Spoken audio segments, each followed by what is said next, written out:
নমস্কার। নমস্কার। আনন্দ সংবাদ। সুবর্ণ সুযোগ। হরিপালে এই প্রথমবার শুধুমাত্র মহিলাদের জন্য সম্পূর্ণ বিনামূল্যে আত্মরক্ষা প্রশিক্ষণের আয়োজন করেছে তায়কোয়ান্দো একাডেমি অফ হরিপাল।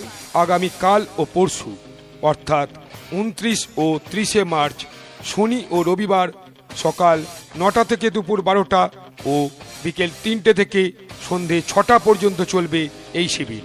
আগামীকাল ও পরশু হরিপাল চৌধুরীপাড়া কালচারাল সমিতির মাঠে সম্পূর্ণ বিনামূল্যে শুধুমাত্র মহিলাদের জন্য আত্মরক্ষা প্রশিক্ষণ শিবির আয়োজিত হবে। আত্মবিশ্বাস হোক আত্মরক্ষার হাতিয়ার, এই মন্ত্রে দীক্ষিত হয়ে তায়কোয়ান্দো একাডেমি অফ হরিপাল আগামীকাল ও পরশু অর্থাৎ 29 ও 30 মার্চ চৌধুরীপাড়া কালচারাল সমিতির মাঠে আয়োজন করেছে সম্পূর্ণ বিনামূল্যে মহিলাদের আত্মরক্ষা প্রশিক্ষণ শিবির। ফ্রি রেজিস্ট্রেশন করতে যোগাযোগ করুন অনির্বাণ ভট্টাচার্য, অন্যয় দে, দেবাশিস শর্মা। ধন্যবাদ।